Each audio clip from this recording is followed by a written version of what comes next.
We're going to continue our series today, and I haven't been back here since Father's Day. I think that's the last time I spoke, and it's really good to be back here at Christ Church. I've been speaking in different places, but it's always good to come home, open up the Word of God to all of you. Well, our passage has been read to us in a great way. Robbie did a great job reading the Word of God, and it's found in Isaiah chapter 42, verses 1 through 4. The title of our sermon is called Hope for the Bruised. 750 years before Christ ever showed up on the scene, the prophet Isaiah absolutely prophetically proclaimed who Jesus was going to be. God revealed to Isaiah who Jesus was going to be. In those first 4 verses that we read, that's a description of Jesus. In verse 1 it says this, "Here is my servant. Here is my servant." In Matthew chapter 20, verse 28, this is what Jesus says about himself. He says, "The Son of Man did not come to be served, but to serve, and to give his life as a ransom for many." Jesus calls himself a servant, not only here in this passage, but in many passages throughout the New Testament. So the prophecy of Isaiah was dead on. Jesus Christ came to be a servant. But God not only revealed to Isaiah who Jesus was going to be, but what kinds of people he had come to serve and to ultimately save. And those folks are found in verse 3. Look at verse 3 with me. "A bruised reed he will not break, and a smoldering wick he will not snuff out." At first glance, all you see is a reed and you see a wick. You don't see people. But as we look at this verse together, as we look at this through the eyes and the minds of the Jewish people in Isaiah's day, and then we define the words describing the reed and the wick, we're going to discover the people that Jesus Christ came to serve and to save. So let's get started. In verse 3 it says again, "A bruised reed he will not break, and a smoldering wick he will not snuff out." When the people in Isaiah's day would have heard those words, common pictures would have popped up in their minds. 2 pictures, a picture of a bruised reed and a smoldering, snuffed out wick. And those pictures would have been common. Most everyone would have thought of the same thing. Let me give you a modern day illustration of what I'm talking about. I'm going to say a word, and when I say this word, certain pictures, certain words, certain images are going to pop up in your mind. And they're all going to be common. We're all going to be thinking the same thing. You ready? Certain pictures, certain words, certain images. The word is Nike. When I said the word Nike, what image, what words pop up in your mind? How many of you thought of the swoosh? Raise your hands, please. Raise them up. Oh, yeah, many of you. How many of you thought of the words just do it? Raise your hands. Number of you. How many of you thought of the image of Michael Jordan? How many of you? Okay, quite a few of you. Most of you in this room, we all had the common pictures. We all were thinking the same thing. Just as that's true today, it was then, it was true. When they would have heard the words bruised reed and smoldering snuffed out wicks, here's the pictures that would have popped up in their mind. Let's look first of all at the bruised reed. In those days, it was common to see young boys watching their father's sheep along the hillsides. And as they watched, it was boring to watch sheep. So what they would do is they'd go down by the Jordan River, they'd cut themselves down a reed, they'd hollow it out, they'd put little holes in it, and they'd play it like a flute. They'd play music as they watched the sheep. But they had to be careful because if they bruised the reed, if they broke it or bent it, it didn't play music any longer. So what did the shepherd boys do with a bruised reed? They took that bruised reed and they threw it away.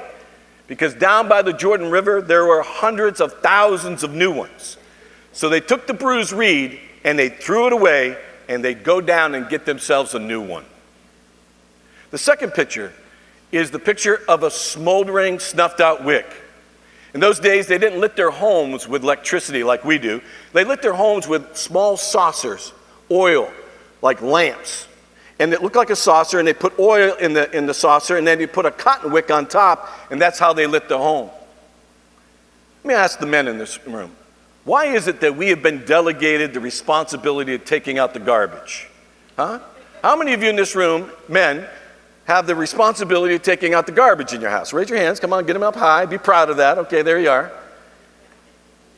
In the days of Isaiah, in the days of Christ, it was the woman's responsibility to make sure that the oil stayed in those saucers so their homes were lit.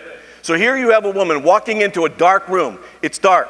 She goes over to that little saucer. All the oil's been used up, and the wick is smoldering or snuffed out on the bottom of that saucer. She takes that smoldering, snuffed out wick. Does she try to save it? No. She try to reuse it? No. She throws it away because she has hundreds of other cotton wicks. So she fills that saucer up back with oil, takes a new cotton wick, puts it on top, and relights her home. In both incidents, both situations, they take the bruised reed and the smoldering, snuffed out wicks, and they throw them away because they have hundreds, in some cases thousands of new ones. And they get themselves a new one. With those pictures in mind, now let's look at the words describing this reed and the wick. And those words are this: bruised, smoldering, and snuffed out. Bruised, smoldering, and snuffed out. Let's look first of all at the word bruised. The word bruised literally means coming apart at the seams, discouraged, loss of hope. What Isaiah is describing here is a group of people or a person who's been bounced around in the world and has been wounded, bruised deeply. They could have been bruised or wounded physically, mentally, emotionally, sexually, spiritually, or all the above. And what Isaiah is saying is that this group of people or this person who's been bounced around has been wounded deeply. They are a people or a group of people who have been taken advantage of. They've been treated unfairly. They've been oppressed. They've been marginalized in some way. And because they've been marginalized and oppressed in some way, they've lost hope. And they've become discouraged. And their lives are falling apart at the seams. And what does the world do with those who are bruised, those who are the bruised reeds? They throw them away, and they get themselves a new one. The second word is the word smoldering. The word smoldering is literally talking about a flame that is dying. It's where we get our English word. This word in our passage, smoldering, is where we get our English word burnout from. What Isaiah is describing is a group of people or a person who once was filled with tremendous enthusiasm, passion. They had vision and dreams. They were ready to take on the world. But then something happened to them. And they lost their vision. They lost their passion. They just kind of go through life. Just go through the motions. If they could, they would just give up. They were a person or group of people who had great promise. When they walked in the room, they lit up a room. But now when they walk in the room, they just fill the room with smoke. They're burned out. And what does the world do with those who are burned out? They throw them away. And they get themselves a new one. Then it concludes by describing the wick with two words. Those two words are snuffed out. Snuffed out. What those two words literally mean is describing a flame that has failed. The wick was supposed to light the room, but it failed. What Isaiah is describing is a group of people or a person who have blown it. They blew it. Now, you might not have ever experienced you've never been bruised, you've never been burned out, but I'll guarantee you all of us in this room have this in common. We've all blown it. The Bible says that all of us have sinned and fall short of the glory of God. We're all in this boat together. We've all blown it. And what does the world do with those who have failed, who have blown it? They throw them away. And they get themselves a new one. But I got good news for you today. The world might take those who are burned out, those who are bruised, and those who have blown it and thrown them away. But Jesus came to serve and to save those who are bruised, those who are burned out, and those who have blown it. He came to save. He came to redeem. He came to heal, bring hope and healing to those who were the ones who were thrown away. And he came to collect them. He came to bring life to them. He came to redeem them, restore them, transform them. He came to bring help, hope, and healing to the bruised reed and the smoldering, snuffed out wick. He did not come to throw you away. He came to save you to serve you. And he's here today. He's in this room. And with many of you, he dwells within you. And I would love to take all those people and those groups of people and apply my application to all of you. But because of time, I can only apply to one. So I've chosen the bruised. And we're going to be looking at the bruised, and we're going to hopefully give you hope for those of you that have been bruised. You know, have you ever been bruised? I have, many times by many people. And I'm going to give you one example out of my life. And my prayer is that as I give you this example, it will give you hope, even though you've been bruised. My mother and father got divorced when I was 3 years old, and my mother remarried, and she remarried a really good man. A man who took my older 2 sisters and myself in as his own. But there was a problem. He was an atheist, and he didn't believe in God, so we never went to church, and I had no clue who Jesus Christ was. All the way through high school and into college. And finally, in college, there was a young lady who was faithful to communicate who Jesus was and what he had done for me. But I didn't receive Christ in college. But I did receive Christ on June 9th, 1979, trying out with the Pittsburgh Pirates at Three Rivers Stadium at second base. I gave my life to Jesus Christ there. I went home and told my family about my relationship with Jesus Christ, and it didn't go well, especially with my atheistic father. And then 2 years later, I came into the house and I told everybody that I believed that God called me into full-time ministry. And then the lid on the popcorn machine came off. I mean, it got really crazy. Got crazy with everybody in my family, but especially with my atheistic father. But I persevered.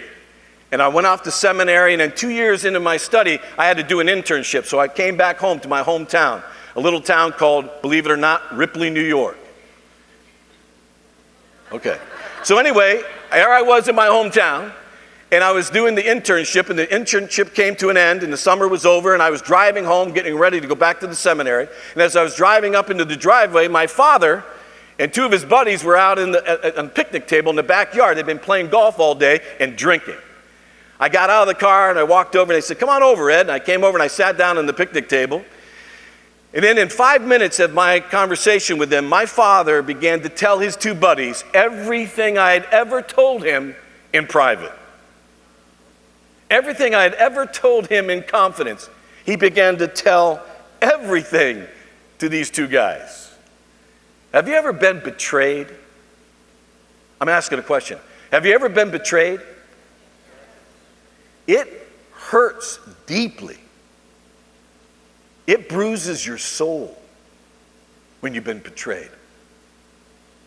Now, I don't know why I sat there, but I sat there an hour. I guess I was in shock. I couldn't believe what was going on. Finally, one of the buddies of his, my dad, looked at me and said, "Ed, I can't believe, after all the things that your father just told us, that you would think that you would want to be a pastor." And when he said that, it was like it jump-started me. It's like I came to, and I came back to reality. And I knew that there was no way I was going to explain all this to these guys. They didn't know the Lord. They didn't understand God's grace. So I just kindly excused myself and started walking back to the home, back to the house. And then my father and his 2 buddies had a good time at my expense. They began to say horrific and sarcastic things about me as I walked back into my home. When I got into the house, my mother and my oldest sister were there at the kitchen table, tears rolling down their eyes, and they looked at me and said, "Ed, forgive us that we didn't have the courage to come out and stick up for you, and forgive your father, he's been drinking." I said, "It's okay." And I walked through the kitchen, and I walked into the living room, and I sat down on the couch. And as I sat there on the couch, I began to think about what just happened. And as I thought about it, my blood began to boil. And I mean really boil. I became angry, and I felt rage inside of me. And then I began to pray and wrestle with the Lord. I began to say to the Lord, "Lord, I didn't deserve that. I didn't do anything wrong. That man had no right doing that. And I'm going to claim my rights, and I'm going to go out there, and I want to hurt that man." And I'm wrestling with the Lord. And this is what the Lord said to me in my mind. He said, "Ed, you know, I was innocent. I didn't do anything wrong. And I died on the cross for you. And I've forgiven you. Now forgive as I've forgiven you. Forgive your father." And my response was, "I can't." And God quickly spoke to me and said, you're right, you can't, but I can. I can take that pain and that anger from you, and I can retake it from you, and I can replace it with my love, my forgiveness, my peace, and my contentment. I can give that to you. Just surrender it and turn it over to me. And I said, I can't. At the moment I said that, my father walks in and my mother into the living room. They didn't say anything to me. They just passed by, went upstairs, and went to bed. I moved from the couch to the floor, and I'm laying on the floor, and I'm wrestling with God. Because I want to go upstairs, and I want to pull him out of the bed. And I'm praying, and I'm praying, and I'm wrestling with God. And then God gave me this verse. He gave me this verse. It says, what you sow, you will reap. Say that with me. What you sow, say it. What you sow, you will reap. And God began to say to me, Ed, you hang on to that pain, you hang on to that anger, you hang on to that rage, you will sow what you reap. And he took me back to a time that my father and I, we had a piece of land, and we began to plant, to sow tomato seeds. We really did. And what did we reap? Tomatoes. And then he took my mind and helped me to see, if you plant anger, if you sow anger, you're going to reap anger. You sow hatred, you're going to reap hatred. You sow unforgiveness, you're going to reap unforgiveness. But if you sow forgiveness, you're going to reap forgiveness. You sow my love, and you're going to reap my love. And my love covers a multitude of sin. Ed, I can take that from you. I can take that from you, and I can replace my love, my forgiveness, my compassion, my peace into your life. And I said no. And I continued to struggle, and I continued to wrestle with God. And then he gave me this verse. He took me into the Old Testament. He began to share with me a truth in the scriptures. And it says this, that the father's sin can be passed on from generation to generation. The father's sin can be passed on from generation to generation. Or you can do it not your way and do it God's way, and God can bless you and bless your household for generations upon generations. It's your choice, Ed. What do you want to decide? Because what's at stake right now isn't just your relationship with your father. What's at stake is your relationship with everybody after that. Your wife, your children, your grandchildren. That's what's at stake. It doesn't just stay with your relationship with your father. It spills over into generations. It will carry on to other relationships. And you'll carry on that unforgiveness, that anger, that bitterness, that disappointment. And you'll carry it into those relationships. So Ed, it's your decision. What are you going to decide?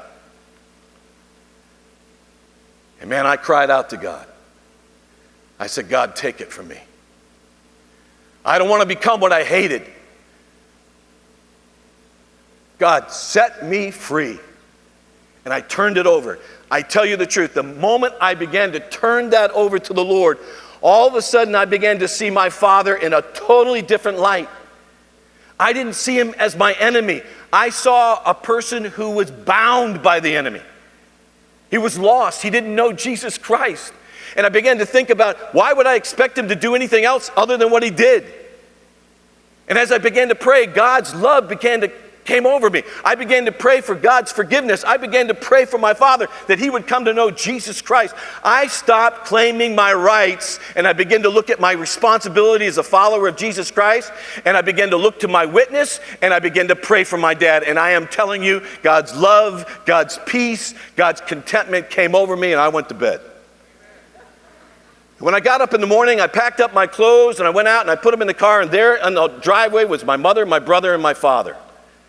I walked up and I hugged all three of them. I came up to my dad and hugged him last, and I told him that I loved him, and he stood there cold, stone cold, like ice. Never said a thing to me. I got in the car, drove away, went back to the seminary. Now it's Thanksgiving. We had break. I drove all night, came back home. Everybody was sleeping, ran upstairs, went to bed. Next morning, on my bedroom door, I hear a knock. I open up the door. There's my stepfather standing there, and he said, Ed, would you like to go Christmas shopping?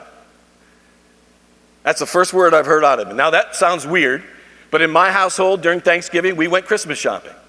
So I said, sure, let's go. I got dressed, got in the car. We're driving to the mall. My father looks at me and says, Ed, I got something to say to you. I said, what's that? He said, I believe in God. I said, what? He said, I believe in God. I said, why? He said, because that night, and you know the night I'm talking about, I did everything I could to provoke you. I tried to do everything to bring back the old Ed Glover. The Ed Glover that would have jumped over that picnic table and tried to knock me out. I tried to bring him back, but instead of jumping over a table and knocking me out, you put your arms around me and you tell me that you love me? The only one that could ever change you like that, there has to be a God. Has to be a God.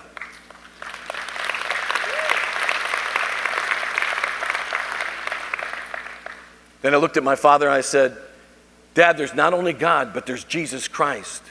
And my father looked at me and said, Ed, I'm just trying to deal with the fact that there's a God. Man, I can't deal with Jesus right now. I said, okay. We had a great Thanksgiving. We had a great Christmas. I went back to seminary. It was in January. I get a phone call from my sister. Back in those days, we didn't have cell phones. We had to go out into the hall because we were in a dorm and pick up the phone. So I picked up the phone. My sister, Debbie, said, Ed, you got to get home. Dad had a stroke. We don't know if he's going to live. But Ed, you've got to get home as fast as you can, because only thing he says over and over again is, where's Ed? Where is Ed? I told my sister, I said, I'll be there. I'll catch a plane. I hung up. There was a chair sitting right by the phone. I sat in that chair, and I tell you the truth. The peace of God fell over me. Unbelievable. The peace of God, the presence of God. And I went back to the time I was sitting at the couch, and I was claiming my rights, wanting to retaliate, and I was praising God because I knew I was sitting in this peace in the presence of God, because I didn't do it my way, I did it God's way, and I was thanking God. But then I began to think, wonder if I would have done it my way. Wonder if I would have retaliated. Wonder if I went out and said things and did things to my father. What would be going on right now as I sat in this chair? Oh, well, let me tell you what would have gone on. What would have went on? Satan would have taken everything that I'd ever said and did like a stick, and he would have beat me with it. He would have said, Ed, you're in the ministry, you're going to be a pastor, and you hate your father. You had an opportunity to be a witness to him. You had an opportunity to show him the love of God. You had an opportunity to forgive that man, and now he's in a hospital and he's going to die, and his blood's on your head. You call yourself a Christian, you call yourself a pastor. He would have beat me with that stick, but he didn't have a stick. He didn't have a stick.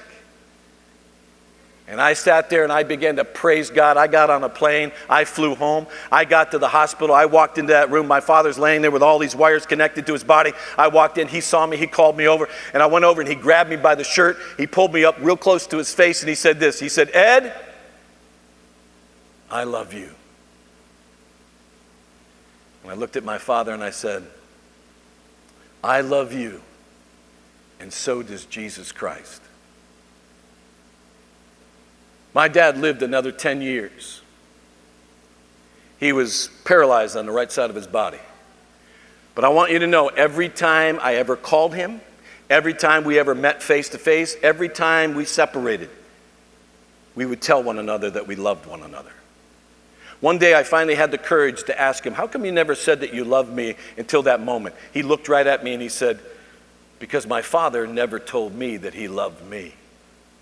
And I went right back to the day I was on that couch, and the Lord said, the sins of your father would be passed on from generation to generation. Look right here. On that day that I forgave my father, I broke that curse.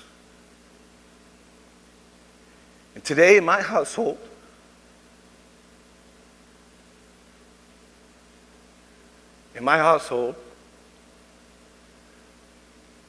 I've been able to pass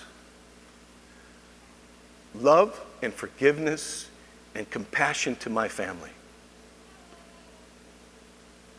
Now they have to make their decisions, how they're going to live and how they're going to live their lives. But I pass that to them.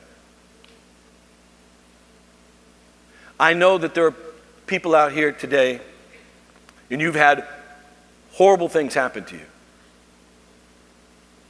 People have done things and said things to you and hurt you deeply. But I'm telling you that today, there's a God in this room who wants to bring help, hope, and healing to you today. But you've got to surrender. You've got to be honest. You've got to turn that over. Now, I'm not saying to those of you that have been physically abused or sexually abused or anything, that you go back and build a relationship with that person. That's not what God is asking. He's asking that you forgive that person, that you set yourself free, that you do not become a victim of what that other person's sin tried to do to you. You let it go. You forgive. You ask God to help you. Ask Him to heal you, to deliver you, to restore you. He can do that in this room. In the first service that we had so many people come forward and they were set free. Let me say this, that's what the God we serve. He can set you free. But you've got to come to a place right now in your life where you're going to say, God, I don't want to live like this. You know, when you hold it back and you hold on to it and somehow in your mind you're thinking you're hurting the other person who hurt you, what you're really doing is you're setting yourself on fire hoping that the smoke bothers that person. It doesn't work. God wants to set you free. He wants to bring healing. He wants to bring peace. He wants to bring forgiveness. He wants to bring love. He wants to restore you. So I'm going to give you an opportunity as the band comes out and sings. I'm going to give you do not have to stand. Matter of fact, I don't want anybody standing when they come out to worship. And as they come out to worship, I'm going to ask if you would like to. If you'd like to come down here and come up front, I would love to pray for you. I'll pray for you. I'll agree with you. At the end of the service, there will have people on either side who will be here to pray for you. There's a chapel right over there. You can go into that chapel and you can pray to God. You can pray right in your seat. You can get a friend today, but deal with it. Listen, you do not have to live with this anymore. He didn't come to throw you away. He came to bring help, hope, and healing. But sometimes, my friend, you got to get up and make it real. And if you'd like to come, I'll be right here to pray with you. But let's worship the Lord together.